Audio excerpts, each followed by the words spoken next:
Welcome back. I'm MTG Joe. Alright, and we're here. Sorry about that. We're here for the first official day of Theros Beyond Death Standard. So we were part of the early streamer event yesterday thanks to Wizards. So we played a bunch of cool decks that throughout the day. Got 7 videos. We had a God account, so had all the access to cards. Today I cracked about 150 packs. Went through my gold reserves. So we're going to start off with what kind of got the channel on a lot of people's attention, budget builds, in particular a budget build series. So what we do here is set out to build 3 variations of a deck. We start with a budget version, as cheap as possible. Generally what I do is I keep it 10 or less rares and mythics combined. And then we do like a mid-budget, which we add like 5 to 10 more, and then we do a fully tuned version of the deck. The one that we're going to start off with is Mono Black Devotion. It is my favorite deck. It will be what I am going to be starting off playing with. It is the only deck I went undefeated with yesterday, and it's something very... I have it in Pioneer. It's my jam. And one of the cards, and actually the best card in the deck, is an uncommon, so it's really good. So Great Merchant of Asphodel, or Gary, that is the nickname of the card. It is a 5 mana 2/4, seems kind of lackluster. But when it enters a battlefield, each opponent loses X life and you gain X life, where X is your devotion to black. Now devotion is basically count the amount of swamp symbols in your permanent's casting cost. That's your devotion. From there, you're able to drain your opponent. So you build a board up and then just drain your opponent out of a lot of life. So you're pretty much just building towards like a mid game where you can fireball your opponent. So the rares in the deck, I'll highlight those, and then the rest are kind of supplementary commons and uncommons. Some of these did port over from my kind of non-budget version right now, but we have 3 sets of 3 of rares. We have Midnight Reaper. So this is a powerful card in a creature heavy deck. Our creatures will die, we want them to replace themselves, and we gain a lot of life with the deck, so it's a good way to get card advantage. Whenever a non-token creature we control dies, we get draw a card and lose a life. Murderous Riders, arguably the best removal in the format. Target planeswalkers and creatures with a 2/3 life linker on the backside. Also adds 2 devotion.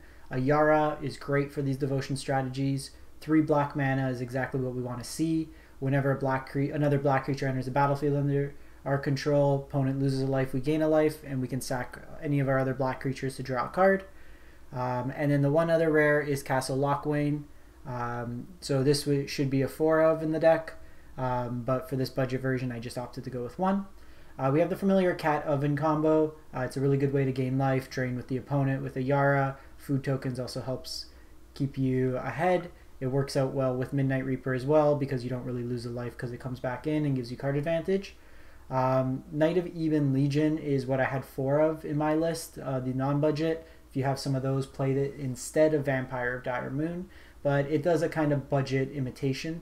It's a 1 mana 1/1 Death Touch lifelink, so it gains you life, but also the Death Touch, it can kind of poke through damage and kind of disincentivize your opponent from attacking at times. Lazotep Reavers, 2 bodies, 4 2 mana, makes some zombies, works well with Ayara to drain 2 points of damage. Order of Midnight is a way to just recycle our cards, so if our Grey Merchant dies, we can bring it back to hand. Tymaret was a new card from the set, something that I was actually pretty impressed with. So it's a 2 mana 2/0, where its toughness is equal to your devotion to black. So at the minimum, it's a 2 mana 2/2. Its activated ability actually came in handy quite a bit yesterday during the stream. So for 2 mana, you can exile up to 2 cards from graveyards. You gain 1 life for each creature card exiled this way. So this can catch the Cat Oven while it's like the food tokens being activated for your opponent. There is a lot of self-mill and kind of escape shenanigans. So this is a good way to deal with that. It's legendary, so we don't want to play probably more than 2 of. Fenlurker, for these budget builds, it's fine. I'm not too fond of it in the non-budget version. It's bad if you draw it late game. It's good if you get it on 2, but then your opponent still has choices, and the stats aren't that great. But it is a 2 mana 1/1 that can scale late game, and it can force your opponent to exile a card from their hand. And that's pretty much the main board. The only other addition is we have Witch's Cottage. If you have 3 or more swamps, it enters untapped, and then when it enters untapped, you get to put a creature back from your graveyard into your library. So we're really just trying to get as many copies of Great Merchant as possible. Sideboard wise, so it's still pretty new in the meta. I'm just going off of what we saw yesterday and what's kind of going around on Twitter. So we have Agonizing Remorse. So this is basically Thoughtseize that exiles for 2 mana. Take any card from their hand that's non-land. So this is versus like mid-rangey decks. Noxious Grasp versus green and white things. Nisa is still a thing, so you need to kill it. Underworld Dreams, this will go in against like control decks or decks that draw a lot. So this is 3 mana, works well with Devotion. Whenever opponent draws a card, they take 1 damage. Ashioks to exile opponent's graveyards. Also has the benefit of 2 mana symbols.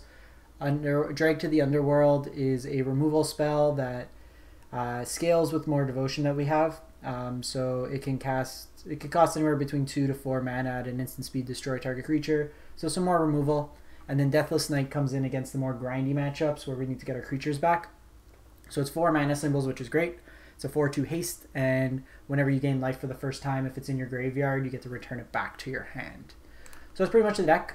I'm going to run it through some unranked things. It's still early in the season, so let's just play traditional standard play.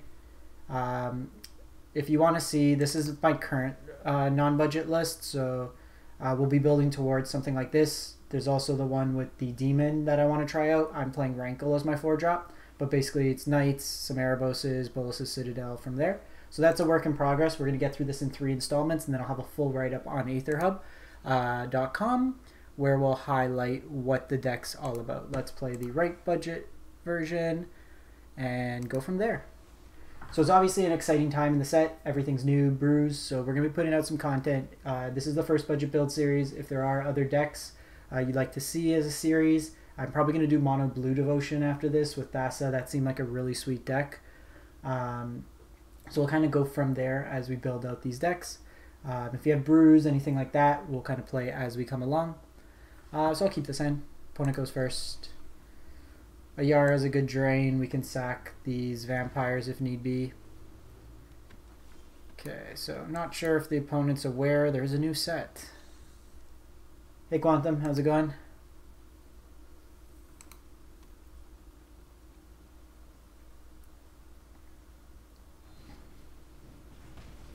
So the stomp's fine here.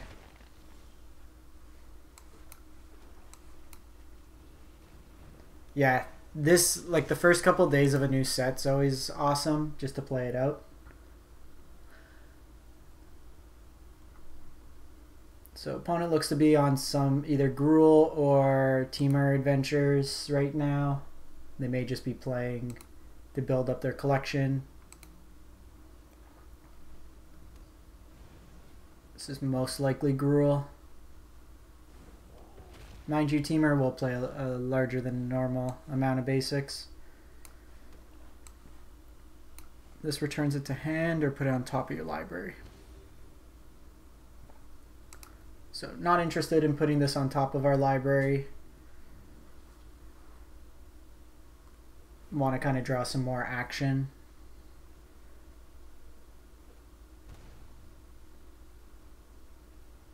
We're going to use this on Edgewalling Keeper. Okay, so this is a new card from the set. So Tectonic Giant. Let's just throw a block in here. So whenever it becomes a target of a speller, whenever it attacks or becomes a target of a spell, opponent, we either take 3 damage or they get to exile the top 2 cards of their library, and then they may play them till the end of turn. So this is probably a case where I think we just Murderous Rider this on combat. We're going to take some damage, unfortunately. It's 5 points. So this Punisher style deck's actually going to be pretty relevant against us. So I can Murderous Rider here. And then I can block and then sack with Ayara to draw a card.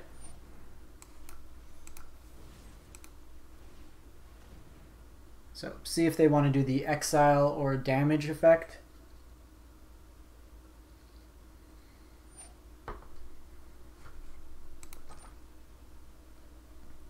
Incidental damage isn't the end of the world just because we'll gain a lot of life back with Grey Merchant.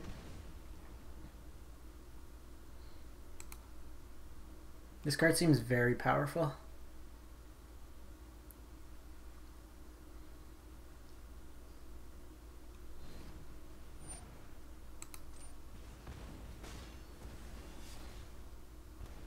That's very strange. Why they Bone Crusher their own? Wonder if they thought the ability would trigger.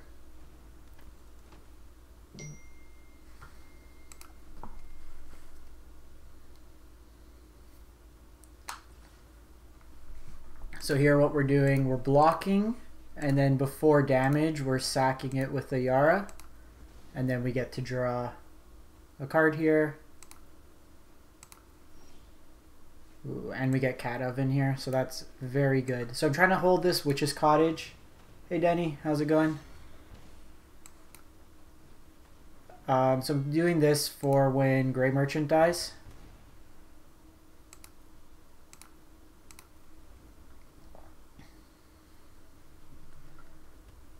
So they get to draw 2 cards off the Bone Crusher, but without any trample or anything. So we do need to be mindful of Embercleave.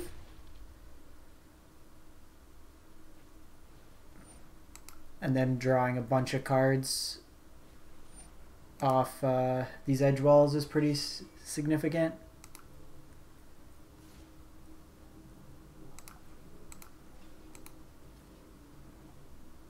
So block here, sack. So in the end we actually gain a life from them attacking.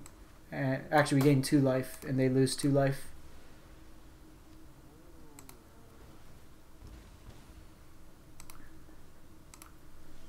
Are they just dead? 3, 4, 5, 6, 7, 8. Yeah, they're dead. So this is how you win very easily with mono black. Sack the cat, bring back the cat. GG. Alrighty. Budget mono black taking down Gruely boys. So this matchup here, I think we like the Noxious Grasps, although some of their threats were a little bit red based, so maybe we don't and just do Underworld. We're not really concerned with the card draw. This works out well. The fact this can't block is a little lackluster. I think we want Fenlurker also isn't that good. This can have a lot of toughness, which is good. This is the Death Touch. This just gives us 2 bodies. I think, at least in this game, they might be more red based. The adventure spells, like they'd have Lovestruck Beast. The token's white anyways, so it can hit that. I wonder if they'd have like Spellbreaker. Keep this hand.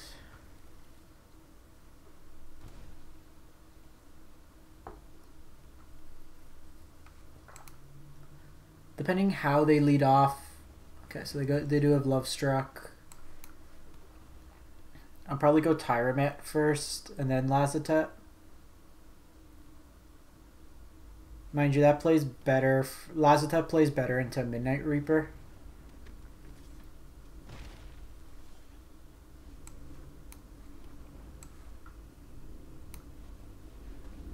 Because I'd rather one of these get stomped than this gets stomped. I'd rather play this when our devotion's higher.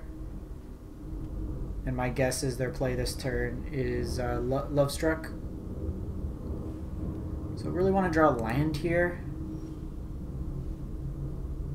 And of course we don't.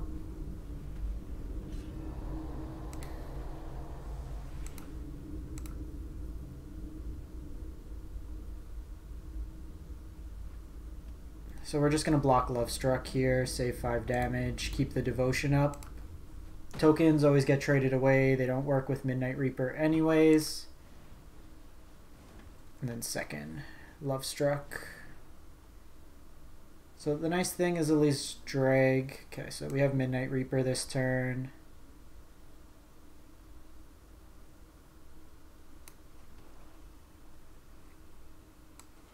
think we take 5.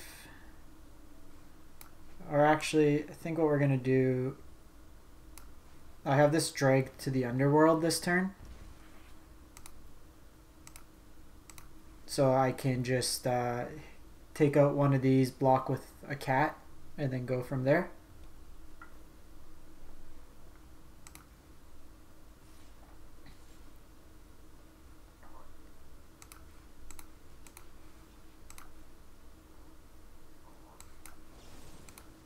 And then just take out this one.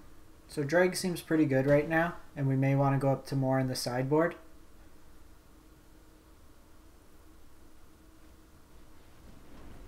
This giant seems really cumbersome.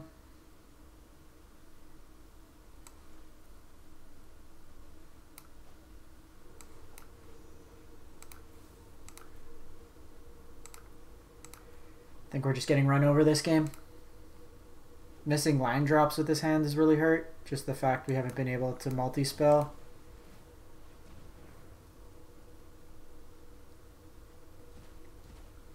Okay, so they get Questing Beast for next turn. Or they can cast it this turn too. Very impressed so far with Tectonic Giant. Gonna take the 5 here.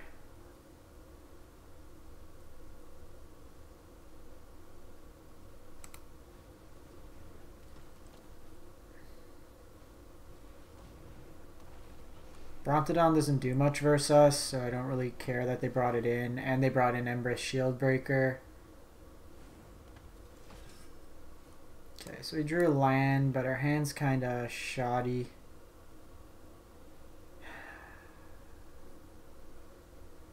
Can throw this in front of Questing Beast.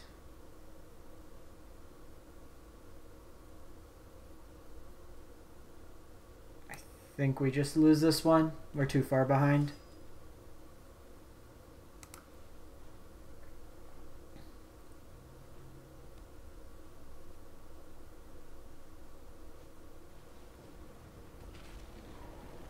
We're taking the 4 here. We'll see how they attack. Oh, they got Lava Coil. Yeah, this one's done. Too much damage that game. Okay, so we definitely want the other Grasp in here. Do we want... maybe trim a couple ovens? They brought in a lot of... might just bring out all oven altogether. It makes those Embereths just a lot worse. Bring in those and bring in a Deathless Knight. I'm gonna bring in 2 Deathless Knight. It just trades better with some of their stuff.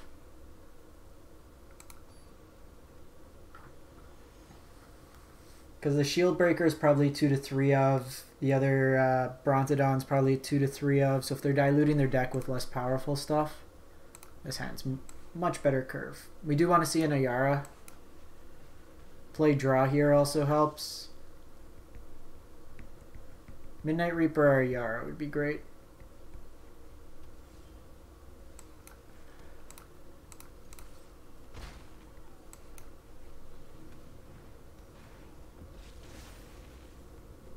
Probably be a little aggressive and kill their first threat, just so we can Murderous Rider afterwards. Okay, we can't kill that anyways.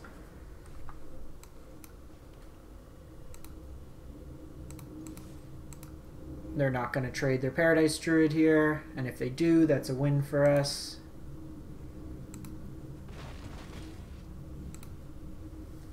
Whatever 4-drop they play is dead on sight, and then we follow it up with Deathless Knight, which is a 4/2 haste. So Tech Giant's a little annoying.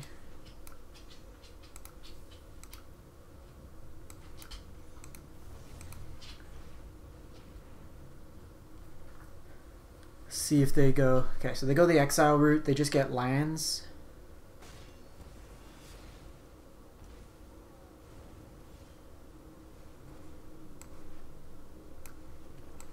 I'm going to pump in just as much damage as possible here. Because next turn, it's probably going to be Murderous Rider, whatever their 4-drop is.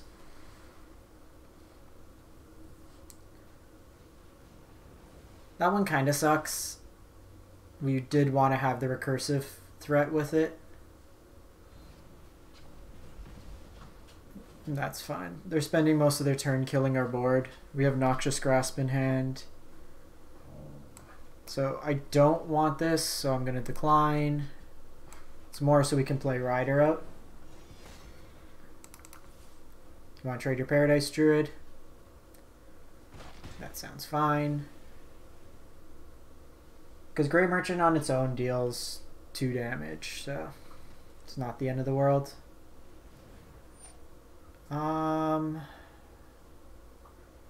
a little annoying, but I think it's fine. We need to get rid of the bigger things. Actually, let's do this now, because then I just Murderous Rider this and then attack in. Yeah, that worked out nice. And this is why we play Murderous Rider. It's a rare, but if you're playing black, especially Devotion. And we've Murderous Ridered twice. We've taken some hits. And we're still in this. Wild World Tracker's not that great. And 1, 2, 3, 4. So here we just set up for next turn. We Grey Merchant them for the win.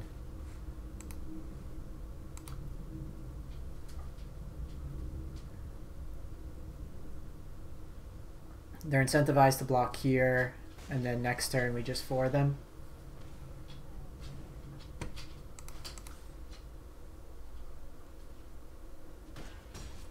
Interesting. They take the trade.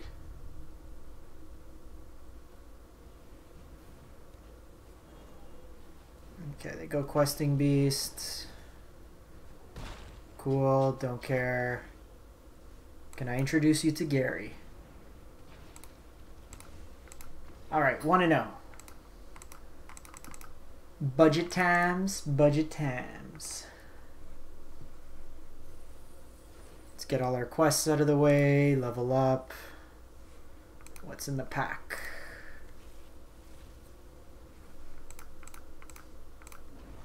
Ooh, speak of the Giants. Hey Sheesh Falco, how's it going? I'm just going to give Arena a quick reset. There was a couple bugs today with the release. People were getting black screens. Day 1 launch of a new set is always a little bit pushy on the system.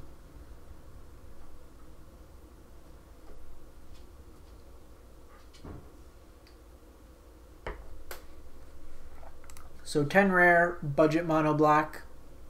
I'm going to play a couple best of 1 games, I think.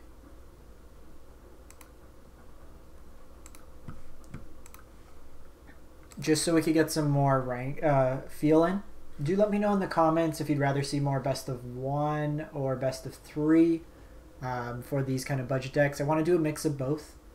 Usually these videos will be about 45 minutes to an hour. Keep this. Nice aggressive hand. Ayara might be so good that we might want to play more. Ooh. Okay, so opponent's on a self-mill plan. So Lazov can copy the Titans and then attack in. This is the new counter ability in that.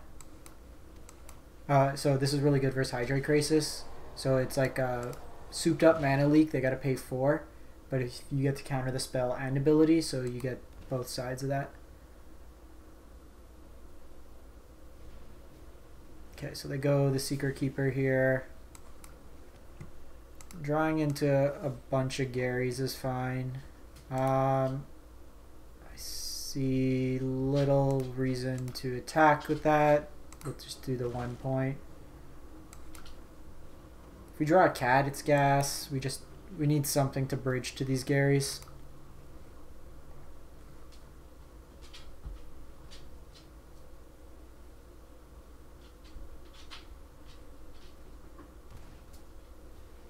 So So this is Uro. So this is one of the new Titans. So basically with Lazov you can have a copy and not have to worry about the escape. So we were doing this in my the Sultai self-mill deck we had with like Pelucranos as well. So the one nice thing is with Tymaret, I'm just going to start exiling stuff out of their graveyard.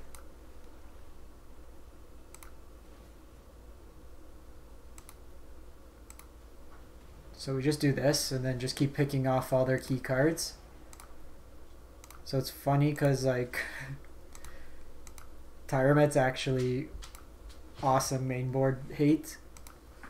We're one land away from just casting Grey Merchants. They deal 5 damage the first one, 7 damage the second one.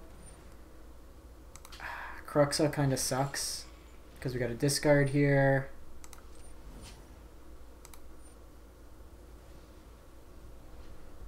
We're also going to just exile this Cruxa.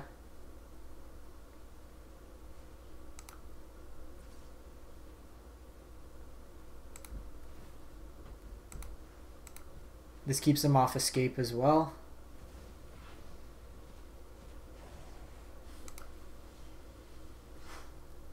Second Tymaret's not that good.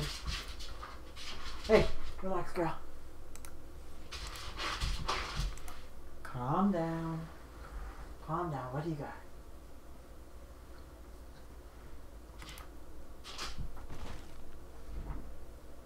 Just pass turn here. Just eat away at their graveyard some more. Cling to Dust's a little annoying because we do have ways to put it on top. Nadir Kraken. Whenever you draw a card, this makes tentacle creatures.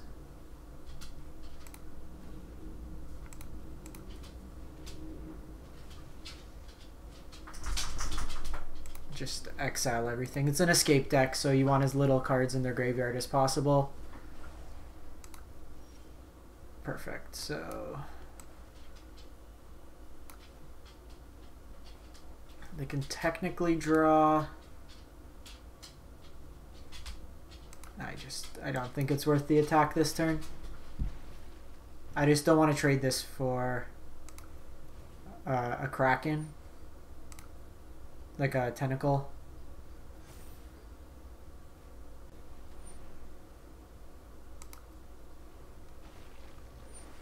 So this is a self-mill card, so they get a Cruxa in there.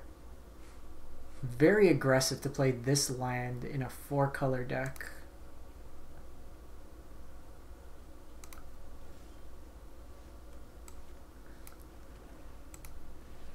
So let's just get these out of the way. And we're really just trying to draw into another Grey Merchant. This doesn't really worry me too much. We're at 33 life. We have a backup Tymaret. This can get as big as it wants. We're just going to block it with Vampire.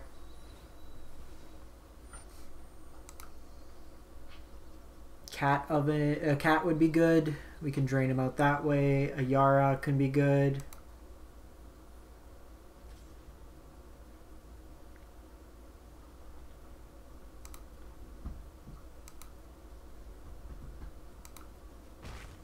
Two points a turn isn't that scary. Especially if they're putting more creatures in the grave. Or, you know, let's just... I'm going to hold this land, actually, in case they have a way to kill this.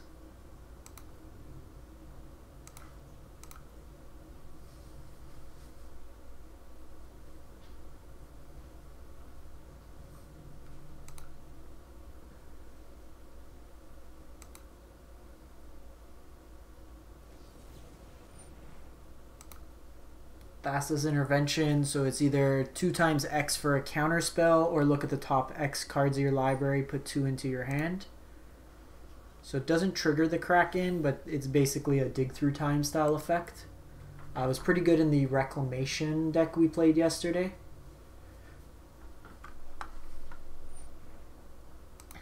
So this is like Relica Progenitus. So they have to exile, so it's kind of nombo with that. They can sacrifice it to exile the cards in an opponent's graveyard.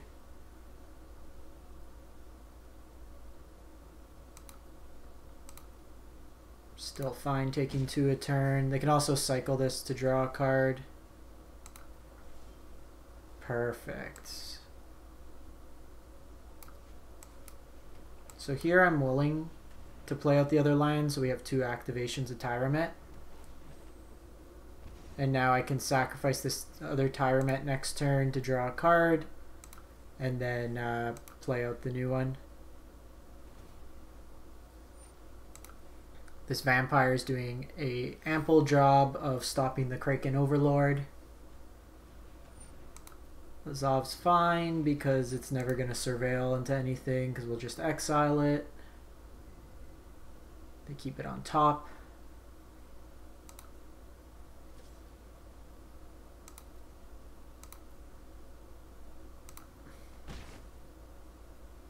This also just being like a 2/8's been really relevant. Fenlurker.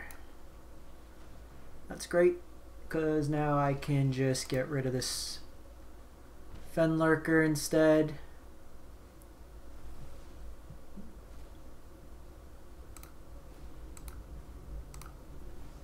We'll do this. Grey Merchant wins it for us. So even in this game where we kind of flooded, we still were pretty relevant for most of the game.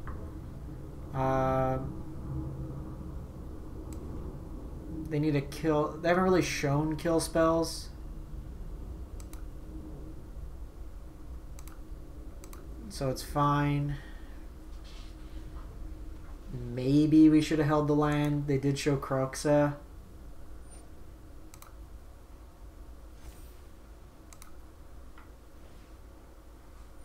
They released 1 card in the grave.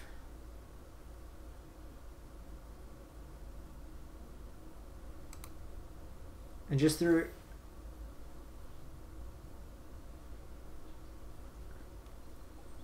Yeah, usually for speed, I'll sometimes play best of 1. It's kind of discouraging in best of 3 to lose, like, if it's like a grindy game. If I play aggro, then I play best of 3.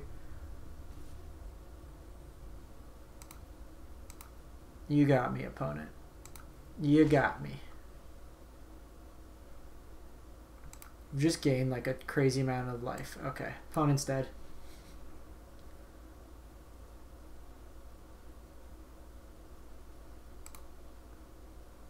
Game over. Quench. Sure.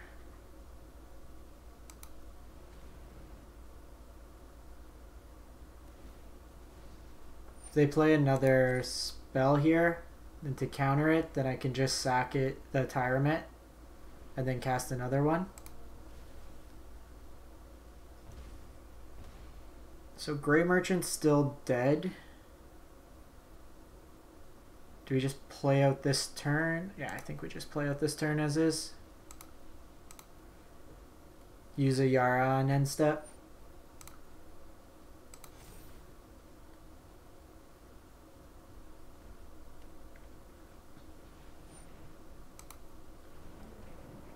So Uro comes in, they gain 3 life. They can copy it with Lazov.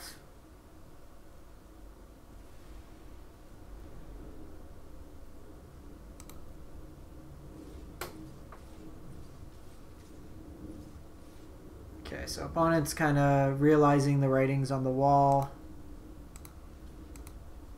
So block. Block, block, block, block.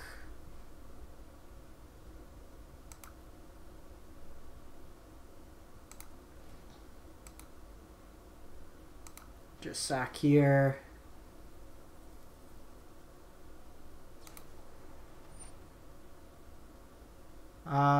So that's on the stack, so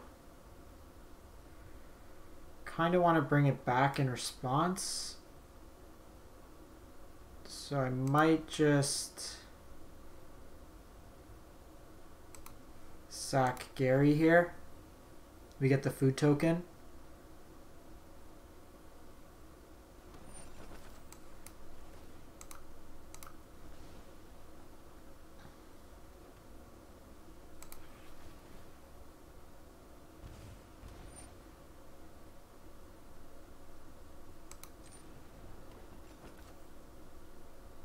And then what I can do is I can sack this to Ayara.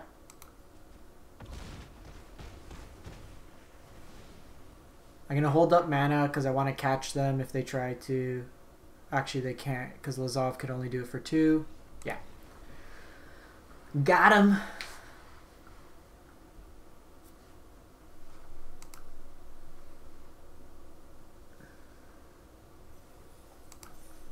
Alright, we'll run one more best of one. And then we'll wrap up for the budget.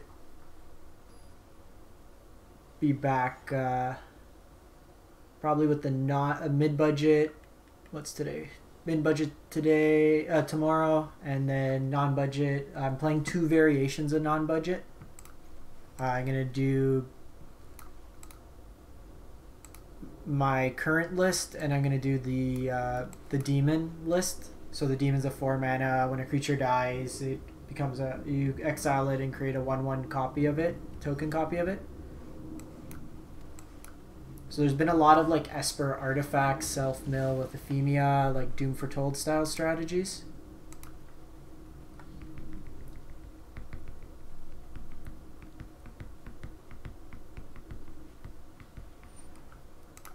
Erebos is really good in this matchup because whenever your creatures die, you just pay life to draw cards. So that'd be something from like a non-budget version we'd look to add.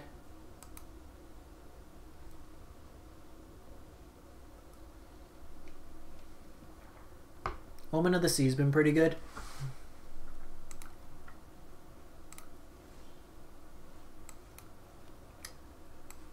I think this turn, just because they can Kaya's Wrath, we at least draw 2 cards.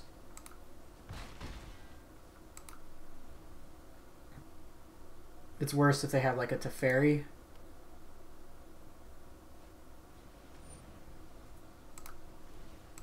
Oh, that would have been the worst. At least we have this.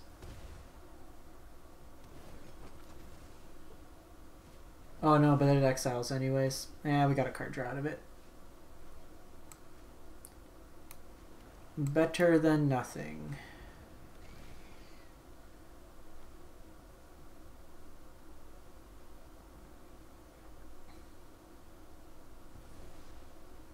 Interesting. They exile Kaya's Wrath.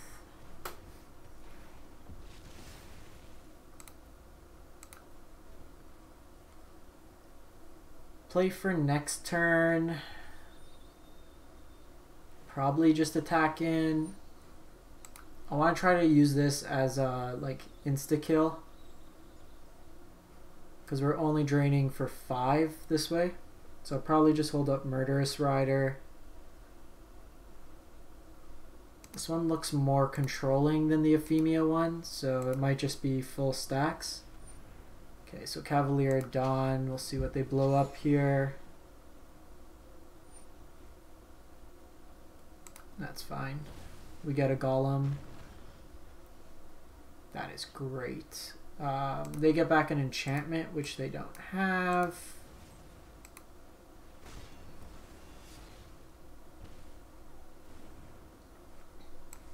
Play out another oven. Ayara next turn.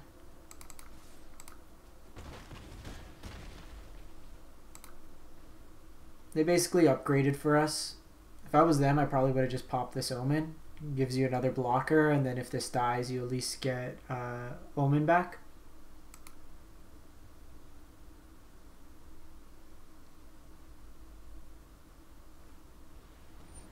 So they have Cry here.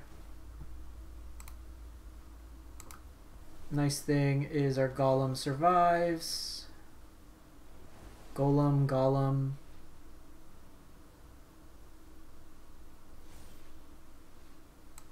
Okay, so 5 mana here. We'll attack in. Ayara's more upside.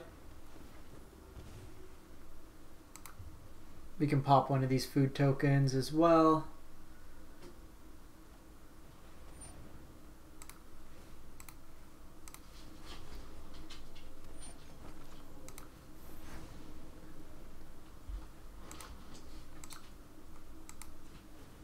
They've used... Okay, just keep draining them.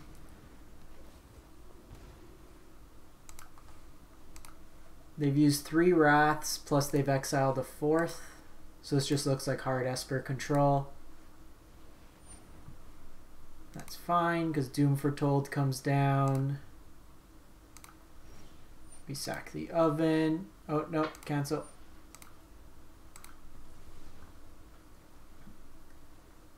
And we just win. Xaxes.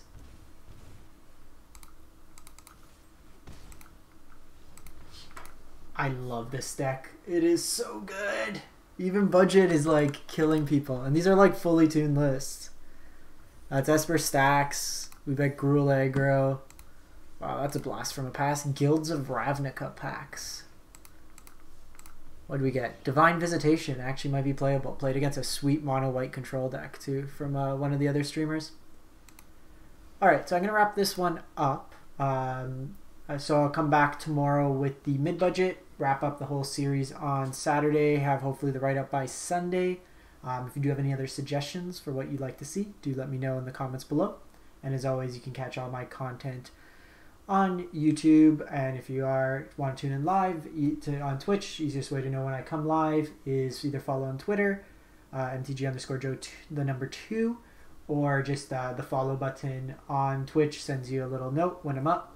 Most weeknights be doing for the next couple months Tuesday, Wednesday, Thursday evening, and then a couple days on the weekend. Thanks for stopping by, everyone, and have a great one. Happy Theros.